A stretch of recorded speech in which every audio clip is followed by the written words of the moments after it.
Yeah, good morning, good afternoon, good evening, everybody. Welcome to Wednesday, EMinar Day. And it gives me great pleasure today to have Sarah Devriese talking to us about EM inversion and her career. But before we talk about Sarah, let's just remind everybody and those who are new to the EMinar series that you can go on the MTNet EMinar page, and there you'll see all the previous EMinars with the presentations and also registration links for upcoming webinars. Now you are on a Zoom webinar, which means you can set your audio settings. You can send a message to the panelists. We do a Q&A at the end, and if you want to speak, you raise your hand, please, and then we can make you speakable. Before we talk about Sarah, a quick advertisement for next week's EMinar will be Mark Zobak, who was the SCG lecturer for 2021. And Mark will talk about something that's really a hot topic, and that is carbon sequestration. And Mark has got some views about geochemical issues, which he'll explain to us. But today we have great pleasure to have Sarah Devriese talking to us on her global snapshot of EM and inversion, my career so far. Though normally at this point I give a short CV, but that's the whole point of Sarah's talk, so won't do that. And I'll stop sharing now and invite Sarah to jump in and take over. There we go. Thank you, Alan. Can you confirm you can see my screen all right? Yeah, it's all good. Perfect. Well, thank you everyone for joining today. I had a quick look at who was here today, and there's a lot of familiar names. Thanks for the support now and over the last 15 years or so.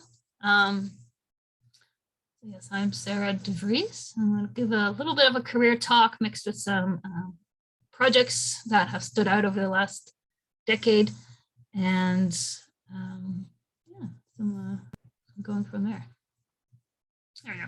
I'll start with a map because we're in geoscience. Maps.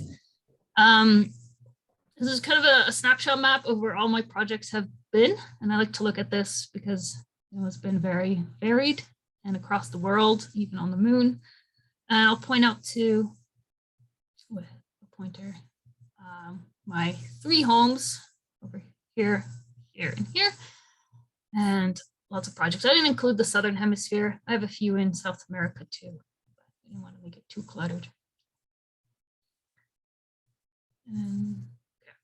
So I'll talk about how my career has progressed from when I started university, and throw in a couple projects, specifically these ones, stable downward continuation of potential field data, some 3D inversions of ZTEM and potential field data, and then my thesis project, which was heavily focused on EM, and then a look at some DCIP data at a porphyry copper project in BC. So starting at the very beginning, I was actually born and raised in Belgium, and this in a medieval town called the Venice of the North, or Bruges. This beautiful place, if you ever get to visit, it's quite spectacular. And my family immigrated to Colorado when I was 10 years old, and I grew up in a chocolate factory. I still love chocolate a lot, and that's because I'm Belgian. I wanted to attend the Air Force Academy in Colorado Springs and study engineering while learning to fly. So I originally wanted to go into the military growing up, and even into high school, that was where I wanted to go. But because of my immigration status, if I went to the academy, I'd have to serve my home country after graduating, and that did not appeal to me at all. I was not going to go back to Belgium at the age of 22 after having lived in the States for a decade. So an alternative plan was the Colorado School of Mines. I was declared as a chemical engineer major for the first year. I really didn't even know about geophysics until I went there, and was, and part of the curriculum has you visit different departments, and you have to pick different things. You have to go there, you have to talk to professors, you have to learn about what each major offers, what the career prospects are, all that kind of thing. And I honestly did not like chemistry my first year. And I decided I had to switch to something. And it was my dad that pointed out in one of those classic university booklets, which had, you know, colorful pictures and all the majors described, and said, my dad said, hey, look, this geophysics stuff looks pretty fun. And I switched majors. And because of my immigration status throughout mines, I was a dependent of my parents, who were investors and had an investor's visa in the States. I wasn't able to get internships like a normal student would. So for one summer, I worked for free. And this is where I did a project on the moon, working with Dr. Gary Oloft, who was a really fantastic professor too. And then the second summer, I wrangled a technical internship into a course credit. So I worked for MapTech, which develops the Vulcan software, which is used by some mining companies and other people around the world. And I programmed different things for them in C++ and Python. And then I had the opportunity to become a research assistant with Dr. Yago Lee after I got my student visa, which I had to get when I was 21, because I was no longer considered a dependent of my parents, which had its own interesting things to go with it, because I also had to look up alternatives to my education in case the US decided not to grant me a student visa. So a little bit of a stress there. But this project with Dr. Yago Lee resulted in my first peer-reviewed publications, and I ended up being just absolutely hooked on inversions.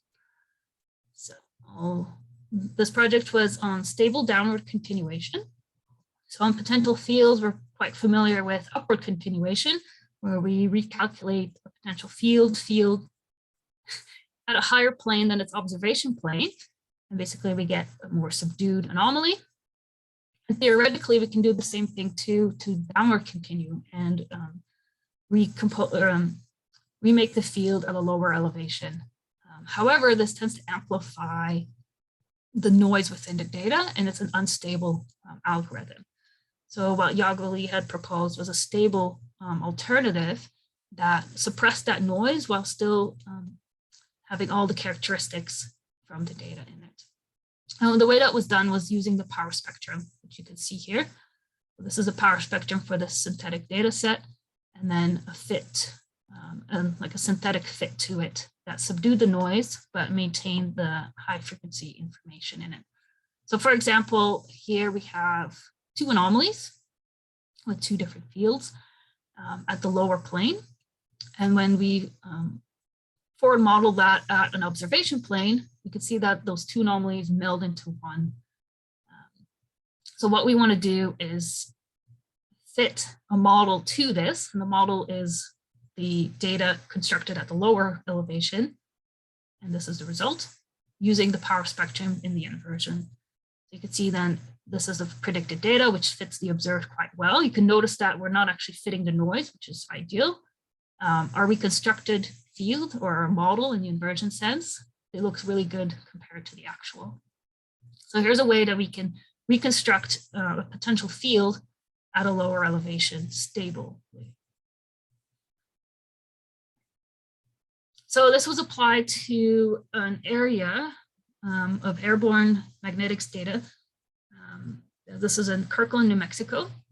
There's a 6,500 acre demonstration area littered with a variety of UXO as a testing area. The helicopter-borne magnetic data were collected at a height of 1 to 1.25 meters. We'll just say that 1 meter above the ground. It's flat topography, but still we're flying a helicopter 1 meter above the ground. I thought I misread that when I started this project, but it didn't. So what you see here are all of these different anomalies that are picked up, and the crosses show where the an automated Euler detection algorithm picks up UXO anomalies. Then when we apply the data was stably down continued by 1 meter, and then rerunning that detection algorithm results in far more identified UXO anomalies. And the nice thing about this example is that, because it's a demonstration area, they know exactly where the UXO are buried, and this can be used as a real good testing case for field data. So I did this as an undergrad and very valuable. I got to go to SEG for the first time and present this as a poster, and it really, motivated me to stick with inversions, with geophysics, and also graduate school, which comes after this. While I was at Mines, I got to do a couple other really cool projects. Like I said before, I studied the lunar regolith, which is electrostatically charged. It's amazing that the Apollo missions actually were as successful as they are, given the amount of difficulties and challenges that they face. We used GPR to locate hibernating lizards in northern Colorado. The lizards would go underground in the winter to hibernate, and their antennas that they were wearing that were used by the biologists to study their movements would die because they were solar panels. Sorry, they used solar panels to keep the battery going. So they used GPR to get an idea of the orientation of the lizards as how they were hibernating and study their hibernation patterns. I don't know what the results were of that study, but it was a neat couple days spent out there in the field. The geophysics field camp will always stand out in my mind as a fun 4 weeks spent with all my colleagues, really get to know my friends and TAs, and professors. Here I am sitting in this fiber-sized truck near Buena Vista, Colorado. And then as part of this Mines curriculum, you have to do what's called a senior design project. And that's a year-long team project where you pick some kind of geophysical topic, you work with a professor to develop something, and you basically write a big paper on it at the end, present on it. So my project was with Roxy Ferry and Michael Mitchell, and we studied an archaeological area in southern Colorado. So here I am collecting EM data at this property. And what we're trying to do is figure out if you can see some of the great house sitting here and the wall here. So part of this was excavated by archaeologists in like the late 1920s, but whatever dirt they excavated, they put next to where they were working and potentially covering more of the structure that was there. So we're trying to use geophysics to determine, are there more buried balls underneath the surface layer? So we used gravity and IP, EM, magnetics, and then learn about the different kinds of physical properties that we might encounter in this area. And as you can tell, this great house sits on the top of a ridge. So it was very windy. I believe Jeff Schaffner is here today. He helped with the gravity, and I remember him being very upset that it was very windy. Like, we're trying to shield the gravimeter to get an accurate reading. So there's a fire lookout up here as well. So just a really beautiful area to work in. After that, I graduated and I TA'd for 4 weeks at field camp. And then my student visa expired after graduating, but my Canadian one was not ready until August. At this point, I was going to the University of British Columbia to pursue my graduate degree. And I spent a summer without a country.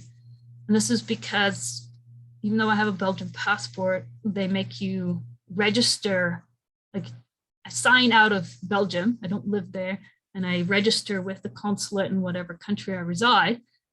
And because I had no visa anywhere, I literally had no country. And so it was an interesting time. I visited Vancouver for the first time. I went to the Bahamas. I went to Europe to go see my family. And then I finally had to convince Border Patrol to go home, which was the US. And the thing with the US is if you don't have a visa and you come in as a tourist, you have to have an exit ticket.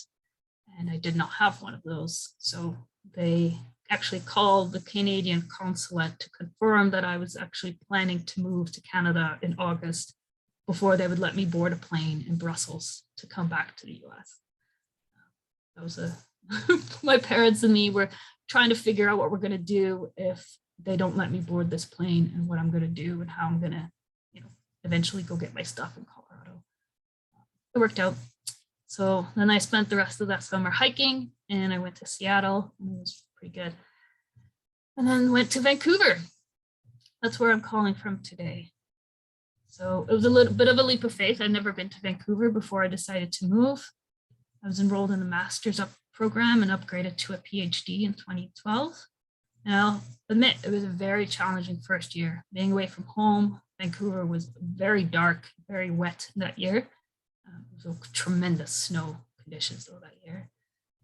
I struggled to find a group of friends, and the grad classes were really challenging. So it was a tough one.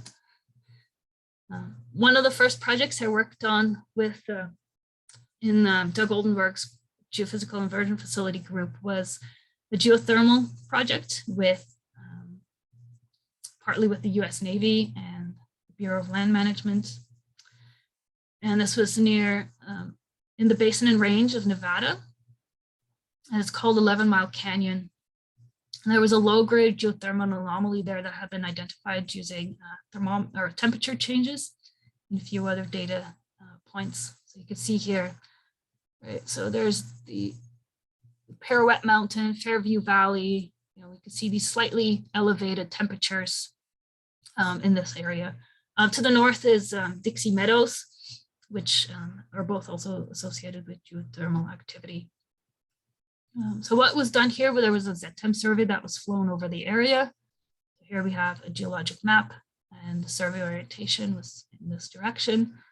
And I inverted this data in 3D to try and understand what might be causing a geothermal anomaly. How is it expressed as a conductivity? So what we see here are some, quite a good correlation between the conductivity and the geology, but also some unexplained higher conductivity settings here. So what this was determined to be was these were possibly generated by earthquakes in the 1950s, which allowed for fluid motion and an anomaly to develop there.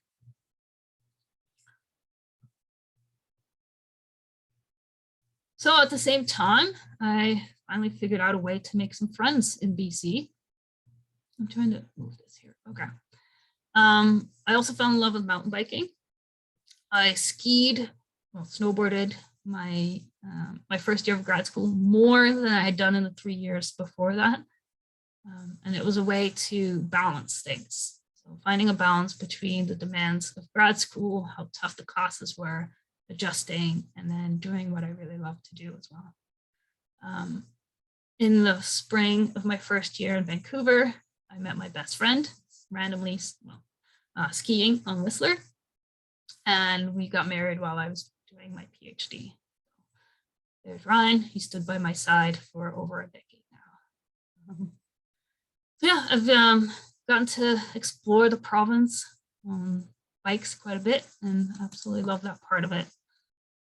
And you'll see more of this throughout this talk. So while I was at UBC, I upgraded to a PhD. And while I was working on my thesis, which I'll discuss later, Doug proposed a project where all his grad students could work jointly together. And this was on TKC, Leak-Wide Cho, or a kimberlite property consisting of two kimberlites known as DO27 and DO18. If you know any of us of this era of UBC, you've probably seen this before. But this was a multi-year project resulting in 3 peer-reviewed papers, multiple abstracts and conference talks, synthetic studies, and much, much more. Some of the students at UBC are still using this as an example, a way to study different physical properties, different kind of modeling, different kinds of inversion types. So, and I personally thought this was a really nice complement to my EM-focused thesis, because this was purely potential fields on the parts that I was involved with. So over this area, there was DIGIM, Falcon data, AeroTem, and VTEM, as well as ground gravity and NanoTem as well. So different vintages, but similar line orientations and spacings, but really a wealth of data. So here is what the magnetic data were inverted in a couple different ways because we expected remnants. So if we look now here at just purely recovering the susceptibility model from the inversion of the magnetic data, assuming just induced magnetization. And what we see is a plan view depth slice here of the model through DO18 and DO27. And here we have a cross sections through those, both where those kimberlites sit. And this black outline here and here show the extent of the two kimberlites based on drilling at the surface. So you can see already, what's going on here in the south. This where this response sit does not really match up with the outline of DO27. And if we look now here, there's a huge piece of the data that's not being fit on this side. So even though overall the inversion fits the data, when we look at the map and we see correlated unfitting of the data rather than just seeing, much more uncorrelated areas, then we can see like, oh, well, we're not actually fitting this data okay at all. So we need to figure out what's going on. So then we looked at MVI to have different kinds of induced magnetization, and this improved the fit, but not greatly, but we're seeing that the model is changing a little bit here as well. And then another thing that we tried was to approximate a bulk magnetization direction that's then used as a prediction in the forward modeling and allows the data to be inverted with just a standard magnetic inversion. And this worked quite well. So you can see this data fit map is much better looking. And the way this was done was using a cross correlation method to find the bulk magnetization direction. So basically, we forward model all different kinds of inclinations and declinations, and then see which one fits the data best to kind of figure out where things are, or a cross correlation method. Yeah, so then we kind of had an idea of what the remnant magnetization direction was here. And when we looked at papers of, the history of this geologically, these values made quite a bit of sense. So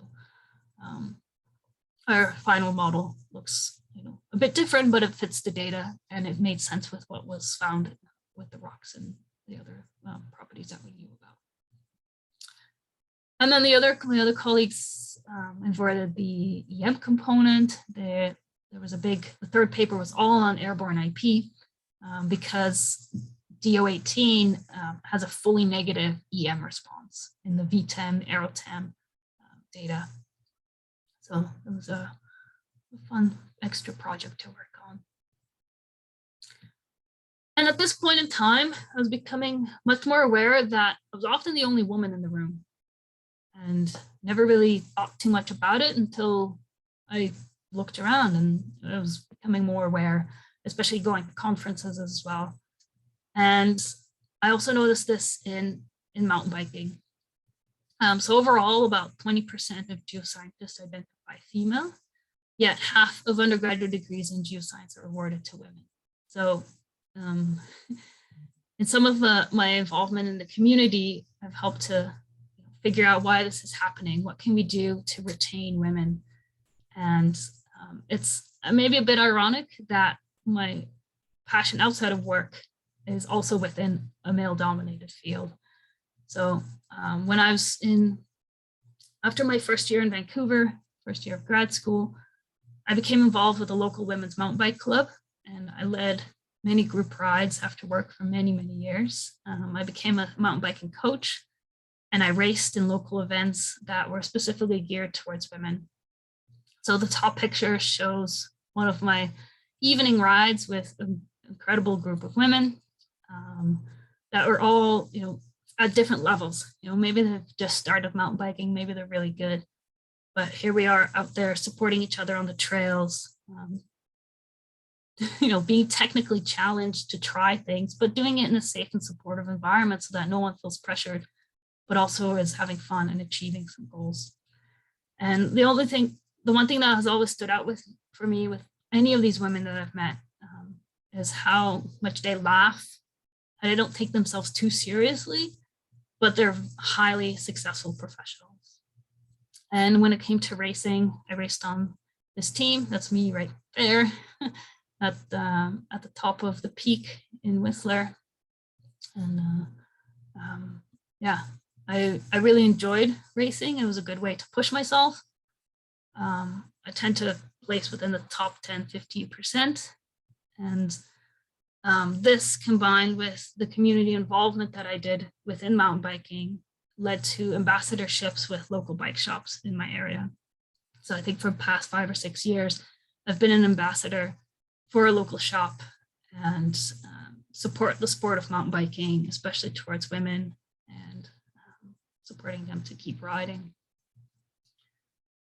So, and as much as I love geophysics and the work that I do, this is a total escape for me. It's a sort of meditation where I can just focus on my bike, like the trail, and there's no way to distract, because if I get distracted, I get hurt. And when I come back from a ride, I'm completely refreshed and ready to get back to work. And so part of my community involvement, I've been a director on 5 nonprofits and have 2 president roles. So one of these pictures are from the Tri-Cities Off-Road Cycling Association, for which I was involved with for many years. And I took a break when I became a parent. And if, for anyone who's a student or early career listening, I really recommend volunteering in the community for something that you're passionate about or that you really care about. And I think it has a lot of benefits on your career as well. So for me, I'm just like helping out with my trail association. At this top picture, we did a kids day.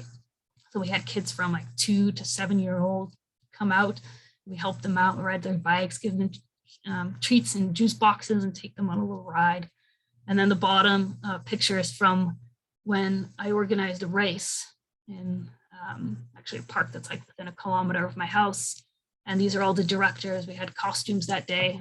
So a really fun time to get to know people. But at the same time, where I learned a lot about responsible land use management and what it takes to be part of half trails and work with different kinds of land ownership. So like we're working with city people, governments, Native people, Indigenous relationships were really important.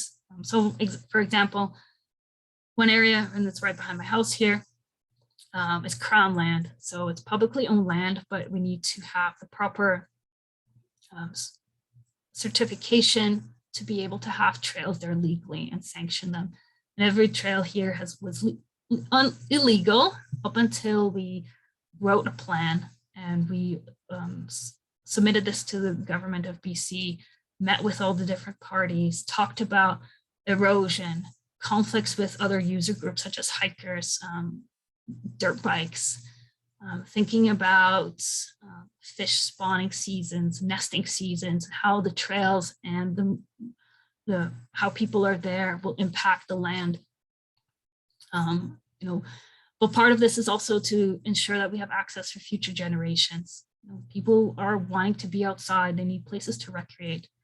And then, I spent a lot of time writing grant proposals so that we could get funding to do specific projects and work with permitting so we could do specific things. So all of these things, directly translate to mining. We need to, we have conflicts with people. We need to have, think about land ownership. We need to have permits in place and think about how we're going to use the land in the long term. So, while I'm working on something that's not even work related, all of these skills I find translate more than I expected them to be. So with that, I'll change the topics for a second and I'll focus on my thesis project, which was electromagnetics for steam assisted gravity drainage, or SAGD for short. The irony of this is that when I came out of undergrad, I said I was never going to work in oil and gas, and I wrote a PhD thesis on oil and gas. My project was located in Alberta, in the Athabasca oil sands, and the main resource in this region is heavy oil. So it's about the consistency of peanut butter, and it's stuck within a sand. And so when you touch it, it crumbles. It's really sticky. It's not fluid. It can't be produced like standard oil that we can think of in like the Gulf of Mexico or other places of the world. But the nice thing is that if it's heated like honey, it becomes liquid again. So here they inject wells and then make them horizontal at depth into the layer of interest, inject steam, the steam heats up the oil drips through the formation and is collected by the horizontal wells and then pumped up to the surface. It's an incredible technology that this actually works, and it's also very water intensively. It uses, but I think it's about 2 barrels of water for every barrel of oil that's produced. So from an environmental aspect there, you can think of, there's lots of ways to improve the efficiency of this methodology. Are we pumping steam where there's actually oil to be extracted?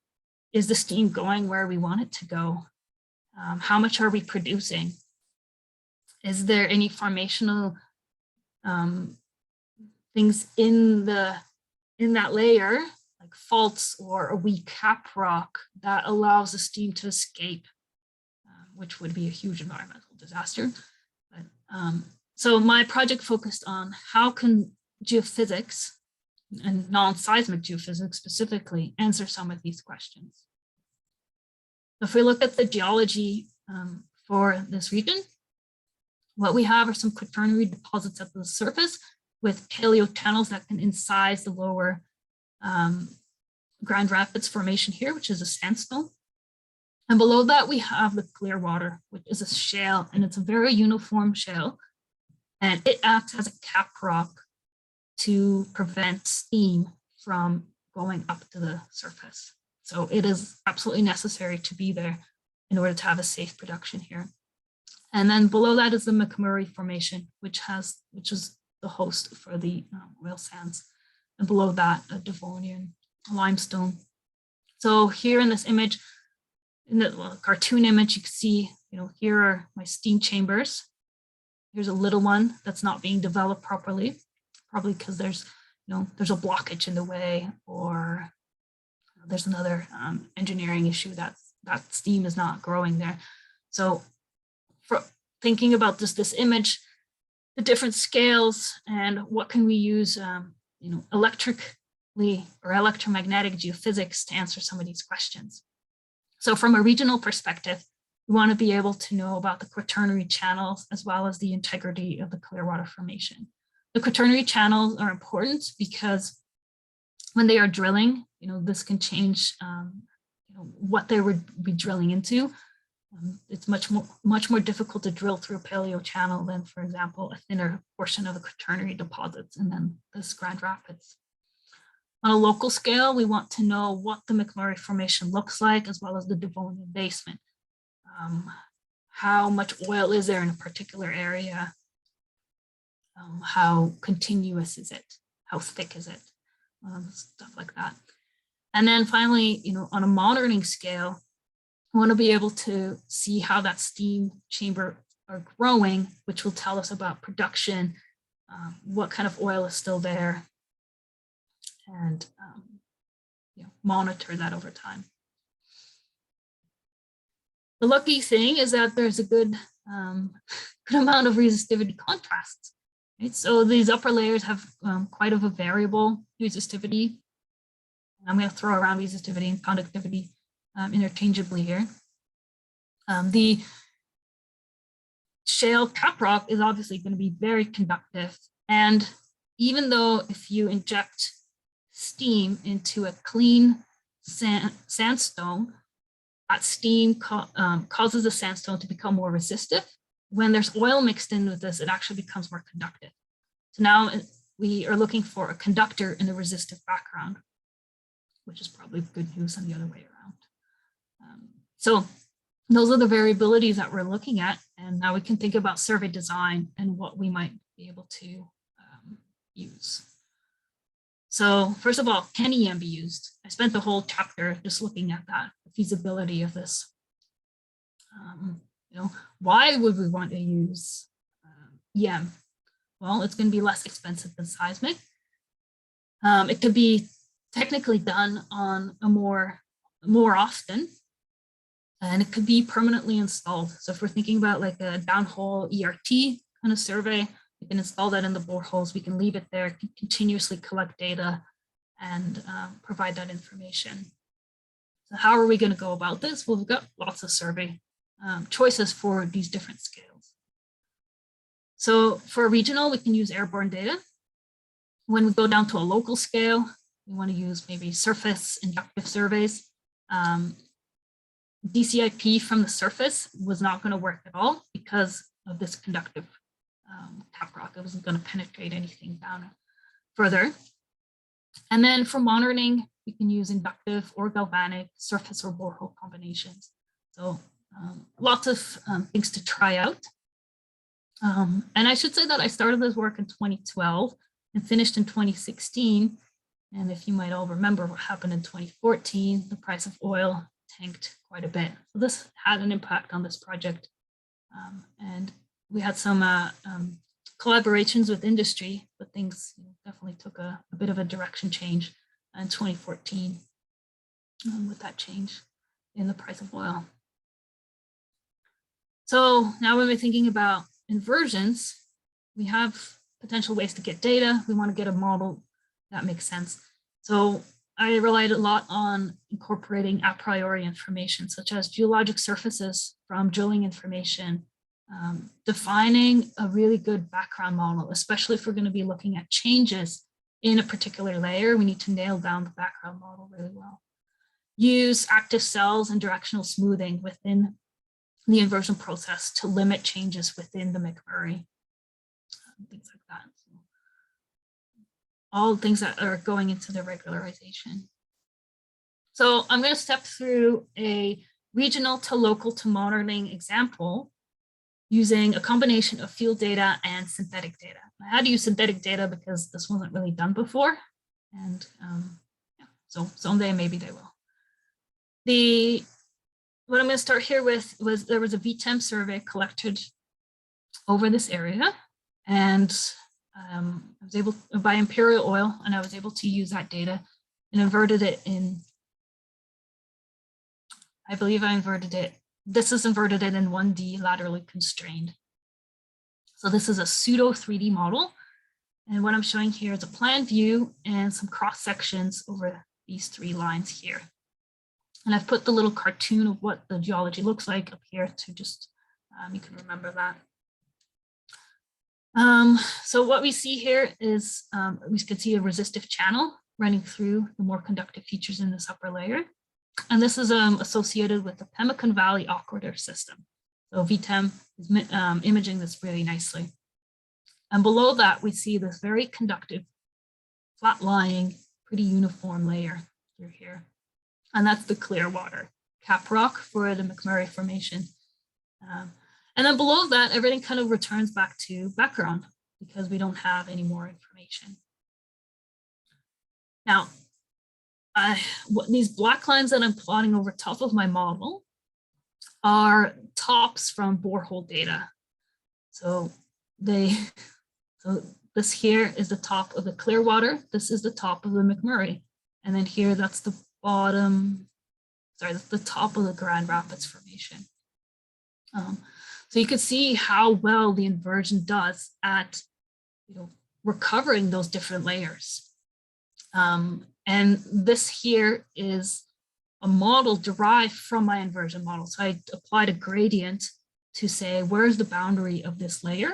And then I compared that to the same borehole tops. You can see that from my inversion model, I'm getting pretty closely to the top of the Clearwater and actually the top of the McMurray Formation, which is surprising. And so this is one of the images. I think if I had to pick like 3 images from my thesis that are my favorite, this one always stands out. What I'm showing here is the top of the McMurray Formation, so an elevation map from the seismic and drilling information that they have collected there. And this is the top of the McMurray Formation from my inversion using VTEM data. And they're on the same scale. And if you look at the difference between them, they are within the thickness of a single vertical cell. So a very comparable results. Actually, when we first saw this and we saw this like big feature here in the, when I was scrolling through my model, we thought, you know, there was an issue with some kind of like leveling or inversion issue, but you know, it's actually a structure within the McMurray area. So, but unfortunately, we don't have information below that. So this is where I had to become a little, I guess, sneaky, I don't know, put in some synthetic stuff. So what I'm focusing on here is now a smaller portion. And I'm going to add some synthetic steam chambers with a gap of no growth because we want to still have real life kind of scenarios. So here's maybe a blockage or what they call a thief zone. So there's a way that the steam has escaped that does not produce oil. So an engineering obstacle there. So in section, this is what my steam chambers look like. And what we did was we looked at a combination of surface inductive loops, so big loops in the surface, and electrodes downhole. So they would only measure the vertical electric field instead of, you know, like we might think of collecting both the electric field and the magnetic field components when we think about EM. So, but because of the high pressure and high temperature environment that we're dealing with, anything like a geophone downhole or something that, you know, has a bit more complex instrumentation wouldn't be able to survive long term. But a steel electrode can do its job. So those are the limitations on the survey. So if we just have one loop sitting on this side, and this is where our steam chambers are sitting with our wells, there's a lot of wells, which is a good thing and a bad thing. Then we can see we get, you know, not a bad recovery. It actually shows that we don't have steam in this little area right here. Otherwise, our, you know, we get good conductive good conductive recovery, but we lack vertical resolution, and you know, the western chamber is, you know, a bit smudged with the center one. If we now add a transmitter to the north, we have an opposite excitation direction. We're coming from this side, and you can see the difference in where we place the loop and the results in everything else staying the same. So now we have, you know, these 3 distinct chambers. The gap is still clearly recovered, but we have a loss of amplitude, and the edges on this side are less defined, and we still don't have vertical resolution. That might be a tough one to achieve. If we use both of these loops together, so we, you know, collect data from both and invert them simultaneously, then we get the best of both worlds. We can see the 3 inductive chambers. We have that resistive gap still there. You know, and there are some bonuses to this because we have 2 transmitters. It's a much faster inversion because we don't have the forward model. A lot of it, like if you're thinking about airborne EM, we have lots of transmitters. The data is only including EZ, so pretty simple in terms of that as well. And if we can do this over time, then it's a promising monitoring tool for SAGD. And speaking of monitoring, so let's take now the same example. So what we just looked at was B. We go pretend we have a steam chambers at an earlier time. Now the steam chambers are little, and then at a later time, they grow to the full extent of the McMurray thickness. Even in the gap, we put in a little bit extra to say, okay, now this area's got some steam as well from where we can produce the oil. So I for a model at each of these time steps and then invert them subsequently. And what I'm using is a cascading kind of inversion scheme where I use my background to start the first one, and which is the result A, and I use A to do B, B to do C, because I'm assuming that things are going to grow from each one. You know, this is not an application that might work in every kind of monitoring situation, but it makes sense in this one. And what we see is that, you know, the steam does grow over time. There are artifacts, but in each case we have, you know, that resistive gap is recovered, our amplitude is increasing, the amount of structure is increasing within that layer as well. Yes, there are for sure issues. You know, we've got anomalies on this side and here. And yes, it's not a perfect method, but a step to possibly be able to do this in the field. So in conclusion, you know, we went through all these different layers all the different scales to image this part of the world and answer some of those key questions that we started with about how to monitor SAGD using non-seismic methods. So it'll be this was done. Statoil did do a test using 2 vertical boreholes, and they did an ERT survey, and they were able to actually monitor steam growth on a weekly basis. So they would collect every day permanent installation, and then they would average the data every couple of weeks and invert it, and they could see the growth of the steam chambers over time. So even in practice, it's been shown that EM and electrical methods can work in this part of the world. So that was a fun thesis project, got me my PhD. And then after that, I did a postdoc at UBC and continued developing GIF tools, which was sponsored by 7 of the big mining companies. And I was able to work directly with them. It was a big shift because I spent a year just programming in MATLAB, C++, and Java. But then putting on workshops and working with the mining companies, getting a better understanding of what their problems were, what they're working on, and a very big shift from just working in a much synthetic space. So lots of presentations, really like met a lot of people, was able to network. And I think that's the one thing you could do as a student is network and go from there. And then I also adopted this one. This is Raider. We adopted Raider in 2017, actually 5 years ago this week. He was a stray, and I don't know how this dog ended up being a stray. He's never met a stranger in his life. And he is the best thing that has happened to me in the last 5 years. No, that's not true. He's one of the best things that's happened to me in the last. He was a teenager with no manners, and I trained him, and I think he trained me as much as well, where now he is a very tolerant, well-behaved dog, and everyone who meets him tends to like him, and he likes everybody. So he usually sits behind me on the guest bed and sits in many meetings. He also used to come to the office. And I continue to be involved in the community. I was with Women Geoscientists in Canada for over 4 years, having conversations about gender equity, diversity, inclusion, promoting retention.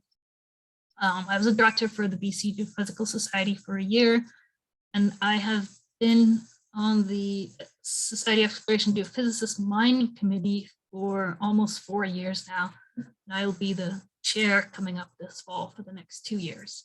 So there I've organized a few workshops, managed all the abstract submissions and reviews for 2 of the meetings, and then generate the mining sessions and work with the other committees. And especially now, it's a bit of a transition time, especially COVID has not been kind to conferences and in-person meetings, and it'll be interesting to see how the next couple of years evolve with the SEG, especially in terms of mining.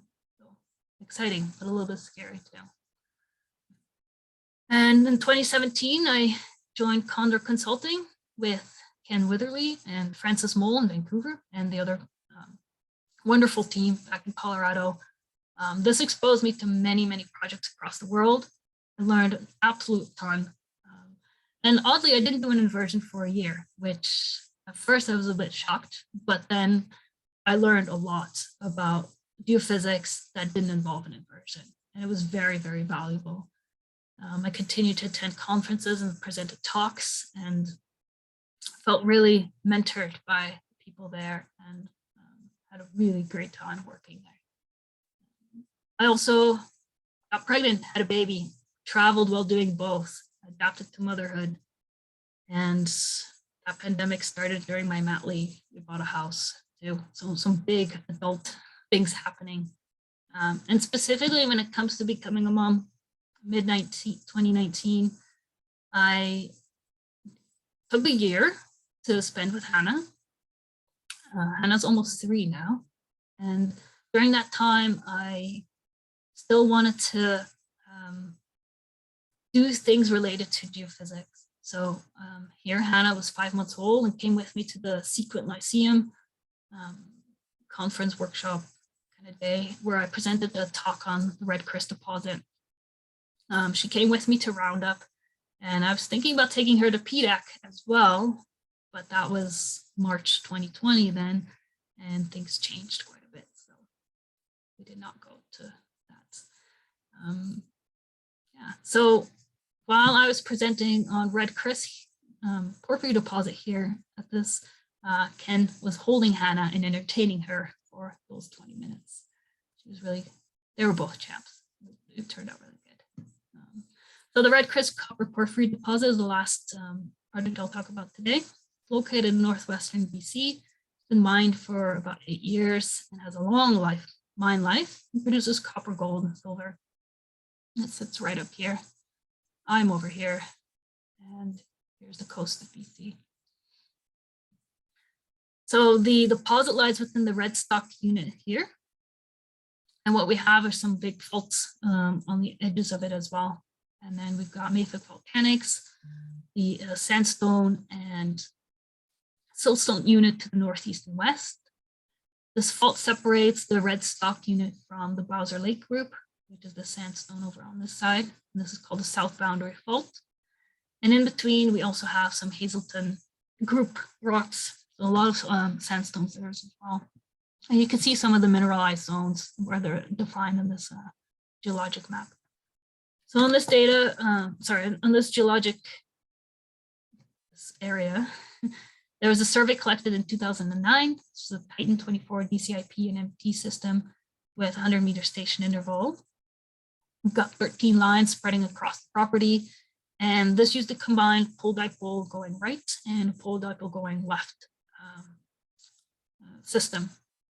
So we've got to have data with the transmitter on either side of the dipole. So this had not really been evaluated using a modern inversion kind of scheme, just like standard 2D sections. So when we did this work, we just wanted to invert this in 3D and compare it to 2D and see if any new information could be extracted. So for example, here's what the 2D inversions look like along a line that cuts through one of the major or mineralized zones. And here we see that this area here is quite conductive, and then around the side you get a pretty sharp change to resistive, and then we got a targetable body that sits right over the mineralized zone with some conductors as well. So this is the 2D inversion. In 3D, this is what it looked like. So instead of having these conductive blobs sitting there, now all of a sudden we just have a conductive layer at the surface, which made sense with the geology. You could see like here how the red stock actually goes underneath the surface layer. This contact here between the volcanics and the red stock unit is well defined in both the resistivity and the chargeability. And then we still maintain that the mineralized zone has a chargeable anomaly with it. So quite a good correlation between the geology and both the resistivity and the chargeability. In map view, this looked pretty neat too, because you can see that where that big fault sits right through here, and you know, sits right up against where the chargeable anomaly sits. So potentially, like, even though the mineralized zones are through here, I think the idea was that maybe to go back and reevaluate some of the other areas on the property based on this information. And then, you know, it's a little bit kind of confusing to look at the resistivity because there's units overlying each other and the surface map is just the surface. But this mapped the geologic contacts quite well as well. And this area here, I think, was of interest too. So we've got this conductive along with this chargeable anomaly sitting through there. So since 2019, here at home, we are a dual career couple. We both have great jobs that are, you know, completely different fields actually. And we've been navigating how to do this with a toddler in a pandemic.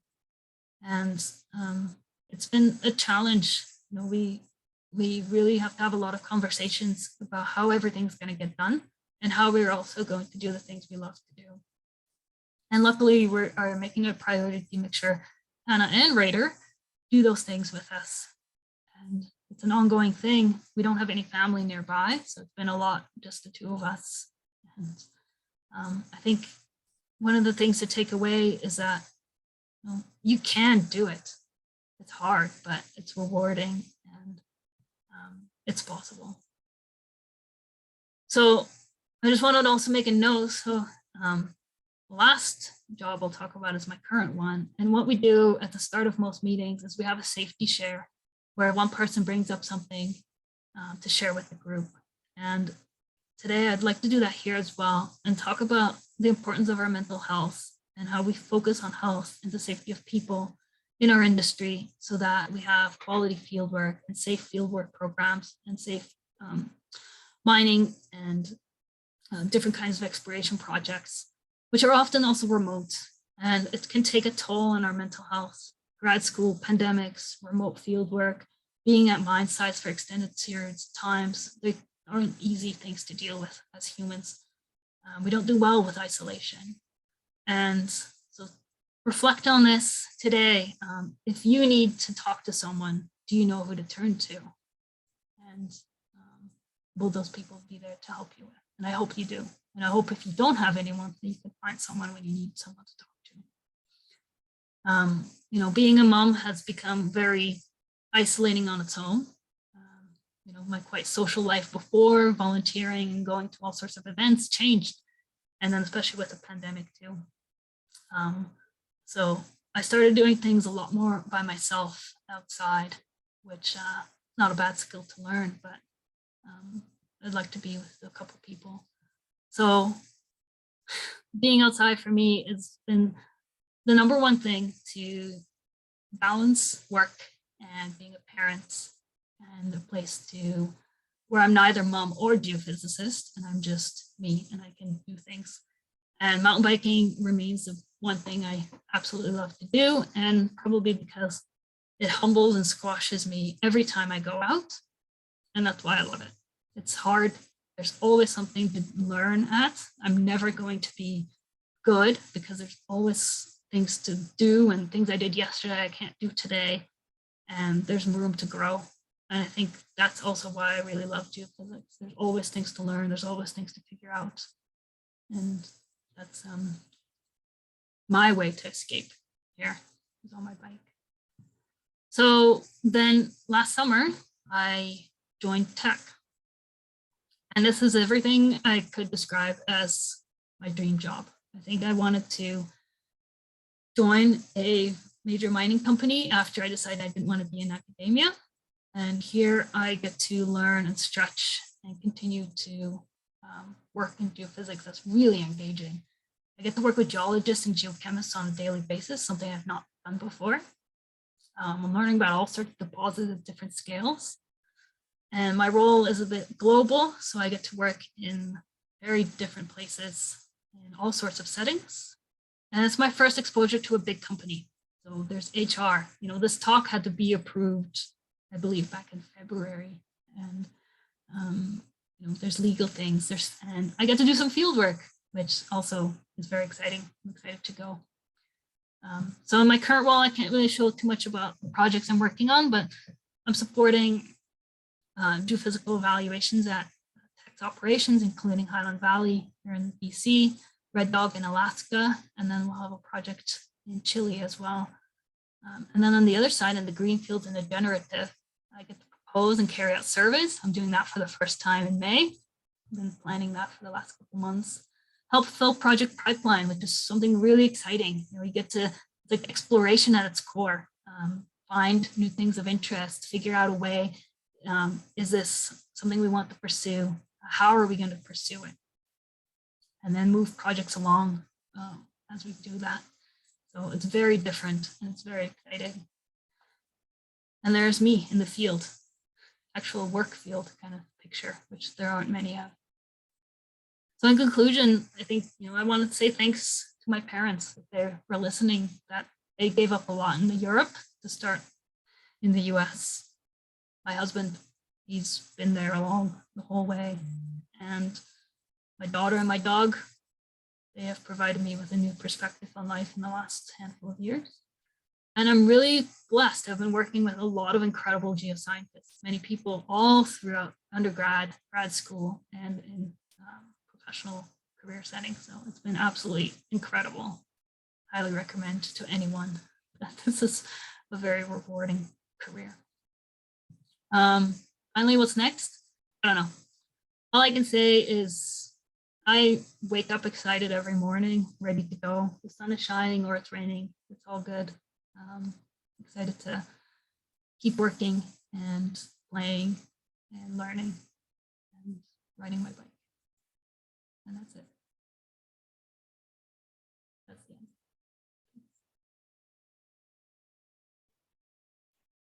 Yeah, thanks very much, Sarah. Absolutely wonderful. That the one theme that comes through to me, and I'm sure to everybody else, perhaps, is the enthusiasm you bring to everything you do.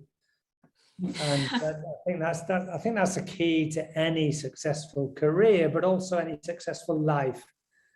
And I'd really like to thank you for showing the human side of what we do and what we have to do, rather than just the inversion side. So, yeah, I'd like to invite people now to ask questions, please, in the Q&A. There's lots of chat messages coming through, people thanking you for being inspirational. Great presentation. But does anybody have any questions for Sarah? Oh, yeah. I'm going to read these out so they get in the record. Caitlin de More asks, thank you for the amazing presentation. What are the benefits in the geophysics mining industry for having a PhD instead of an MSc? And I think that's a brilliant talk, a brilliant question. Thank you, Caitlin, for that. It is. I did not go for a PhD with the intent of becoming a mining industry geophysicist. I wanted to be an academic. I wanted to be like Yago and Doug. And along the way, things change, right? You're in your early 20s and that's not the way things are. But, and then I thought about not pursuing my PhD, getting a master's and moving on. But I was a little bit stuck with that immigration part. I was on a student visa in Canada, and if I stopped, where was I going to go? I'm really glad I stuck it through, but I don't necessarily think you need a PhD to go into industry. Although I will say a lot of people at tech, in the geologists that I work with, have PhDs. So it's, I would say, do what's right for you. Yeah, I know from the oil side, perhaps more that with a PhD, you can have the opportunities to end up in the research labs rather than in the more production side. And so it depends on where you want to go. I think a PhD can open more doors, but it takes you longer to get there. It's 4 years or 5 years. And you're missing that growth within the commercial environment. And so it really is it's a question of what drives you at the time, you know, and as you said, you were driven by what you felt was right at the time. And I think I would counsel everybody to do what they think is right at the time. So Dennis Woods asks a rather cheeky question, which is common for Dennis. Thank you, Dennis. My daughter broke her wrist coming off a mountain bike at Whistler. What are your injuries? Yeah, it's a high risk sport for sure. I have not broken anything, knock on wood. My husband did shatter his collarbone the summer I met him, which was an ugly kind of like titanium plate, bone graft, the whole thing. My worst injuries are concussions. So I've had too many. That's not something that can just heal either. It's a long process. But other than that, yeah, lots of bruises, lots of scrapes. Yeah, just, but no, nothing like very serious. But yeah, that's something it's a risk you go out there with. I've dealt with a lot of injuries in other people, and that has its own challenges, because how are you going to take someone out of the bush when they have a shattered or shattered shoulder or a dislocated shoulder? Because you've got to get the person and the bike out safely. So Caitlin has a follow-up question along the same lines. Do you think it worth it from both in the long-term financial and otherwise to get a PhD in geophysics? That's a good one. I woke up really early this morning and I was thinking about that exactly.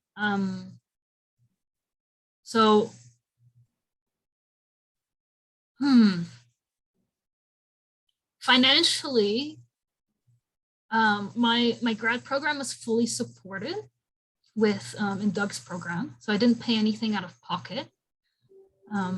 So I had a stipend that allowed me to not incur any debt while I was in grad school. I was lucky. My husband had a good job already when I met him, and I have to say he supported some of my lifestyle early on too. But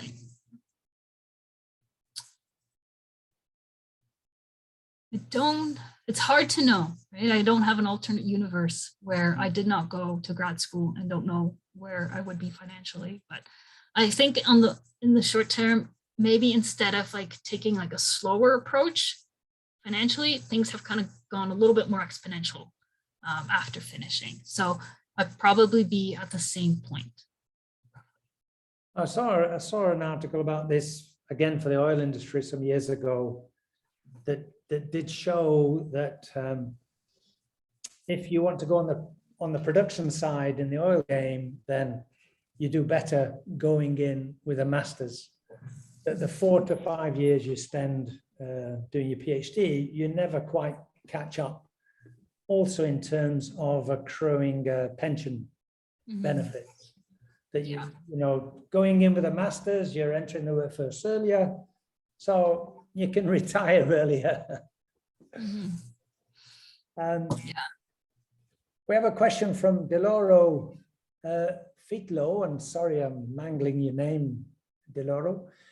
For EM inversion, did you develop your own code? That's an easy one. No, I did not.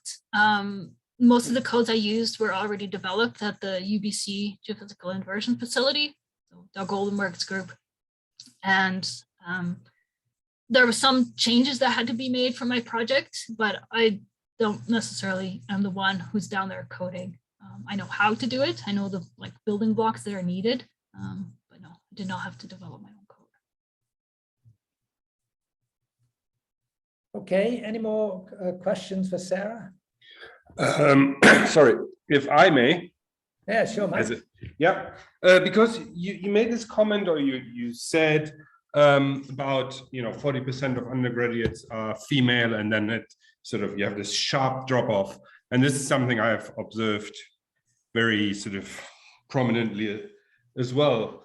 And of course, there are sort of structural issues, but I'm wondering, from your perspective, what do you think are the reasons? And sort of somebody like me, like I'm a lecturer at the university, what can I do to make it sort of less of a problem or less dramatic? Yeah, that's great. I like that when people ask, what can I do? Rather than like, what's the problem kind of thing. I think one of the biggest things that I've personally noticed and made it easier for me was, I went through maternity leave. I have my kids, she'll be 3 in June. She's a toddler, right? That the one thing that has made a huge difference for me is how supportive my employers and supervisors have been. So when I went on mat leave, we had a plan. Like, obviously the plan went out the window when the pandemic hit, but we had a defined plan to stay in touch. We used Slack at Condor, and I was always on Slack with them. I knew exactly which projects were happening, what the work was doing. I was still involved. I was able to get my PGO while I was on mat leave.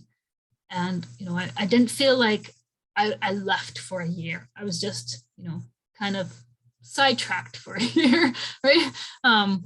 And really still kept up with conferences, giving opportunities. Ken would be like, I know you're doing this. I know you're busy. You probably haven't slept in 5 weeks, but do you want to present at this conference? And I'd be like, yes, I'll bring Hannah with me. And he was very supportive of that. Every time he came to Vancouver, we'd meet at a coffee shop and catch up for a couple hours kind of thing. The other thing I found too was the balance of working from home and being in the office has been really great. Hannah's little, right? If she has the sniffles, I have to stay home because she can't go to daycare. Being able to have that kind of understanding that life happens as we work, then just like have that conversation too. What's working, what's not. What can we what can we help? And it's going to be different for every person, I think. I don't know.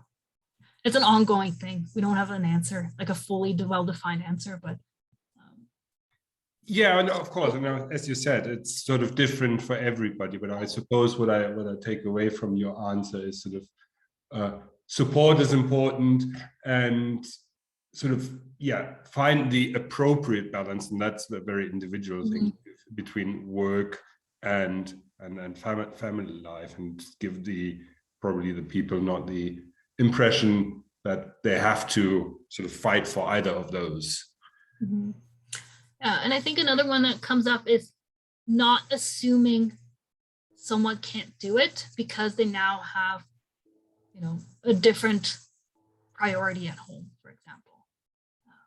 Like you'd be like, oh, we've got this big field job coming up, might be gone for 4 weeks. She might not be able to do it because she's got young children at home. Well, did you ask her? She might be really excited to go, and those kind of things. And also, we once at WGC discussed a job ad, which talked about having to move core boxes as part of the job. And it was a geologist logging kind of entry level, and it said you must be able to carry 40-pound boxes. And it was clearly written to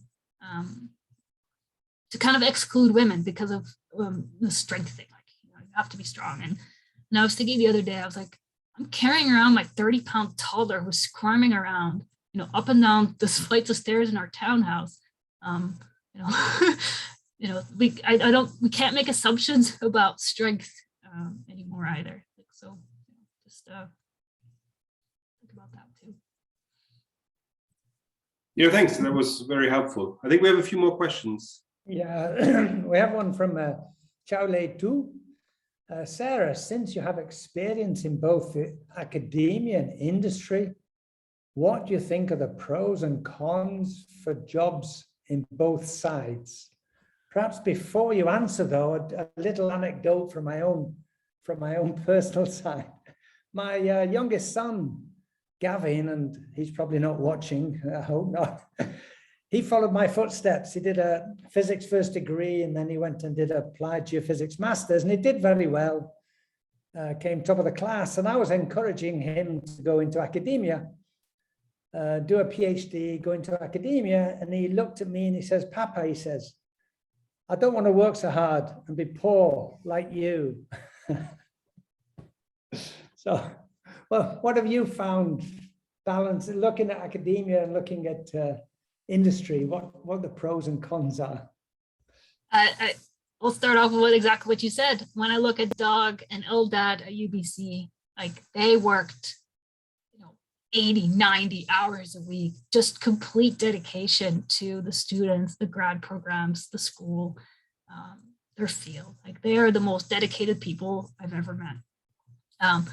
And so, for example, I went into industry, but Dr. Lindsay Heege, who graduated a couple of years from me, from Doug's group, is now a professor at UBC. And, she's like the most parallel that I could think of, although she's very incredible, very smart person. And I don't want to compare myself to Lindsay, she's on another level. But what I can see is, like what she's having to do is she's got to start up her own program. She's got to find funding. She's got to, think about tenure and all the other things that are associated with being in academia, publish or perish, find the funding to publish, but you need to have published in order to get your funding. And there's that catch 22. Whereas in industry, it's there's not that much, there's a different kind of pressure. I find in industry, it's stable, but it's not, right? Because we do have cycles and things, but yeah, you might have a little bit less flexibility because you can't pick what projects you want to work on. You can't follow some kind of tangent that you're really interested in because, you got to say this project is done. I've got to move on to the next thing.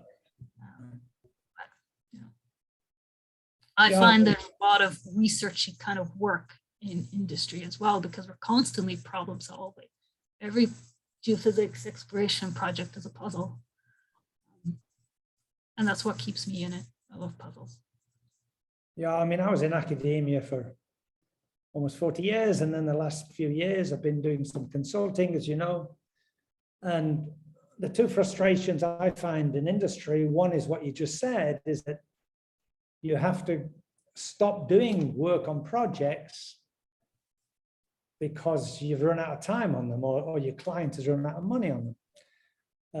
And there's a lot more that can be extracted if you could spend more time on it. And the second frustration is not being able to talk about what you did.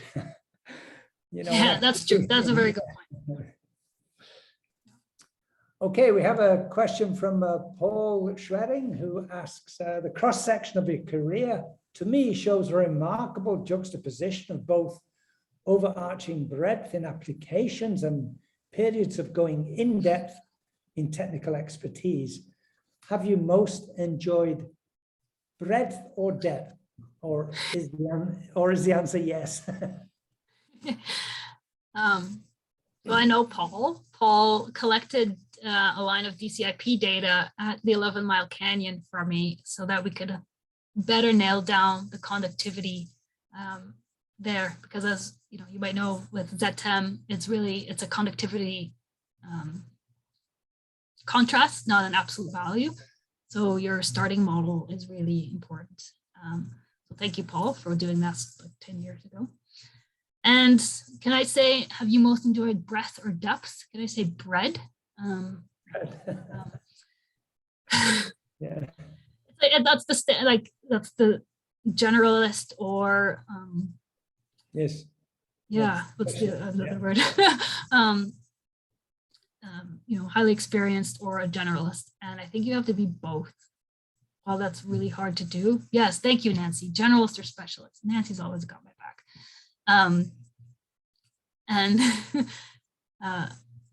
Yeah, you have to be both. You have to, and I'm learning that now. Like I know a lot about a very small little thing. And now how do I learn about mineral systems or geology of all these different deposits? And Right. I have to become a generalist, Right. but also be a specialist. Right. And it's a way to market yourself. You have to kind of find a niche, be like, this is what I do, and no one else can do this, hopefully, and market myself that way.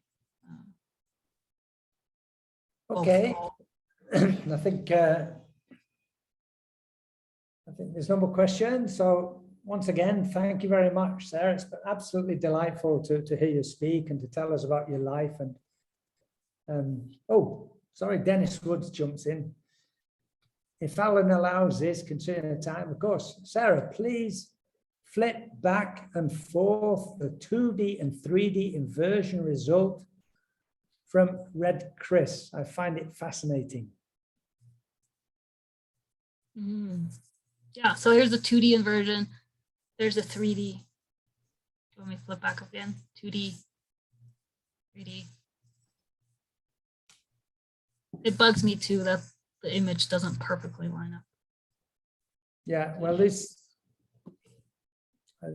people will be able to look at this on the recording, I guess, and make look at them in time. And so I guess we should pull this to a close. And thanks very much, Sarah, for giving us this wonderful talk. And as a number of people have said, it's inspirational.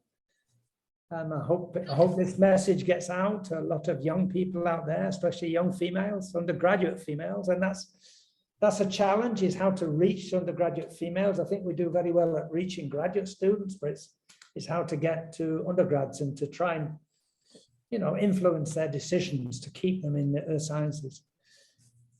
So this recording will be available online in a few hours, and Sarah, you'll send me the PowerPoint as a PDF.